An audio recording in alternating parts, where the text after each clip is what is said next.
जय श्री कृष्ण मित्रों, हम सभी के मन में कभी न कभी यह सवाल अवश्य आया होगा कि मरने के बाद आत्मा कहाँ जाती है।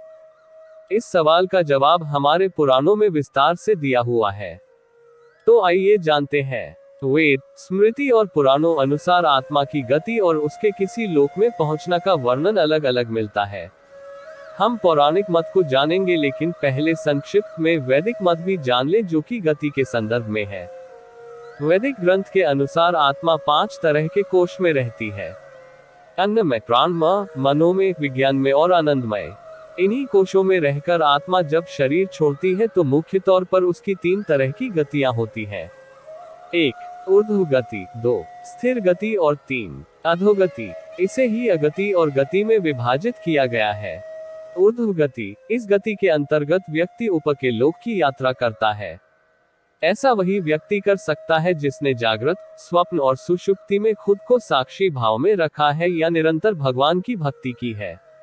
ऐसे व्यक्ति पितृ या देव योनि के सुख भोग कर पुनः धरती पर जन्म लेता है। स्थिर गति, इस गति का अर्थ है व्यक्ति मरने के बाद न ऊपर के लोक गया और न नीचे के लोक में, अर्थात उसे यही तुरंत ही जन्म लेना होगा। यह जन्म उसका मनुष्य योनि का ही होगा। अधोगति, जिस व्यक्ति ने किसी भी प्रकार का पाप करके या नशा करके अपनी चेतना या होश के स्तर को नीचे गिरा लिया है, वह नीचे के लोकों की यात्रा करता है। रेंगने वाले, कीड़े मकोड़े या गहरे जल में रहने वाले जीव जंतु अधोगति का ही परिणाम है। अब आइए जानते हैं पुराणों के अनुसार आत्मा कहाँ जाती है। जब भी कोई मनुष्य मरता है या आत्मा शरीर को त्याग कर यात्रा प्रारंभ करती है, तो इस दौरान उसे 3 प्रकार के मार्ग मिलते हैं। उस आत्मा को किस मार्ग पर चलाया जाएगा, यह केवल उसके कर्मों पर निर्भर करता है। ये 3 मार्ग है: अर्ची मार्ग, धूम मार्ग और उत्पत्ति विनाश मार्ग। अर्ची मार्ग ब्रह्मलोक और देवलोक की यात्रा के लिए होता है, वहीं धूम मार्ग पितृलोक की यात्रा पर ले जाता है और उत्पत्ति विनाश मार्ग नरक की यात्रा के लिए है। हालांकि सभी मार्ग से गई आत्माओं को कुछ काल भिन्न भिन्न लोक में रहने के बाद पुनः मृत्युलोक में आना पड़ता है। अधिकतर आत्माओं को यहीं जन्म लेना और यहीं मरकर पुनः जन्म लेना होता है। यजुर्वेद में कहा गया है कि शरीर छोड़ने के पश्चात जिन्होंने तप ध्यान किया है वे ब्रह्मलोक चले जाते हैं, अर्थात ब्रह्मलीन हो जाते हैं। कुछ सत्कर्म करने वाले भक्तजन स्वर्ग चले जाते हैं। स्वर्ग अर्थात वे देव बन जाते हैं। राक्षसी कर्म करने वाले कुछ प्रेतयोनि में अनंत काल तक भटकते रहते हैं और कुछ पुनः धरती पर जन्म ले लेते हैं। जन्म लेने वालों में भी जरूरी नहीं कि वे मनुष्य योनि में ही जन्म ले।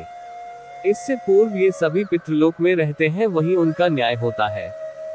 आत्मा 17 दिन तक यात्रा करने के पश्चात 18वें दिन यमपुरी पहुंचती है। गरुड़ पुराण में यमपुरी के इस रास्ते में वैतरणी नदी का उल्लेख मिलता है। वैतरणी नदी विष्ठा और रक्त से भरी हुई है। जिसने गाय को दान किया है वह इस वैतरणी नदी को आसानी से पार कर यमलोक पहुंच जाता है, अन्यथा इस नदी में वे डूबते रहते हैं और यमदूत उन्हें निकालकर धक्का देते रहते हैं। यमपुरी पहुंचने के बाद आत्मा पुष्पोदका नामक एक और नदी के पास पहुंच जाती है, जिसका जल स्वच्छ होता है और जिसमें कमल के फूल खिले रहते हैं। इसी नदी के किनारे छायादार बड़ का एक वृक्ष है, जहां आत्मा थोड़ी देर विश्राम करती है। यहीं पर उसे उसके पुत्रों या परिजनों द्वारा किए गए पिंडदान और तर्पण का भोजन मिलता है, जिससे उसमें पुनः शक्ति का संचार हो जाता है। यमलोक के 4 द्वार हैं। 4 मुख्य द्वारों में से दक्षिण के द्वार से पापियों का प्रवेश होता है। यम नियम का पालन नहीं करने वाले निश्चित ही इस द्वार में प्रवेश करके कम से कम 100 वर्षों तक कष्ट झेलते हैं। पश्चिम का द्वार ऐसे जीवों का प्रवेश होता है जिन्होंने दान पुण्य किया हो, धर्म की रक्षा की हो और तीर्थों में प्राण त्यागे हो। उत्तर के द्वार से वही आत्मा प्रवेश करती है जिसने जीवन में माता पिता की खूब सेवा की हो, हमेशा सत्य बोलता रहा हो और हमेशा मन वचन कर्म से हिंसा नहीं की हो। पूर्व के द्वार से उस आत्मा का प्रवेश होता है जो योगी, ऋषि, सिद्ध और संबुद्ध है। इसे स्वर्ग का द्वार कहते हैं। इस द्वार में प्रवेश करते ही आत्मा का गंधर्व, देव, अप्सराएं स्वागत करती हैं। माना जाता है कि जब कोई व्यक्ति मरता है तो सबसे पहले वह गहरी नींद के हालात में ऊपर उठने लगता है। जब आंखें खुलती हैं तो वह स्वयं की स्थिति को समझ नहीं पाता है। कुछ जो होशवान है वे समझ जाते हैं। मरने के 12 दिन के बाद यमलोक के लिए उसकी यात्रा शुरू होती है। वह हवा में स्वतः ही उठता जाता है, जहां रुकावट होती है वहीं उसे यमदूत नजर आते हैं, जो उसे ऊपर की ओर गमन कराते हैं। आत्माओं के मरने की दिशा उसके कर्म और मरने की तिथि अनुसार तय होती है। जैसे कृष्ण पक्ष में देह छोड़ दी है तो उस काल में दक्षिण और उसके पास के द्वार खुले होते हैं, लेकिन यदि शुक्ल में देह छोड़ी है तो उत्तर और उसके आसपास के द्वार खुले होते हैं। लेकिन तब कोई नियम काम नहीं करता जबकि व्यक्ति पाप से भरा हो।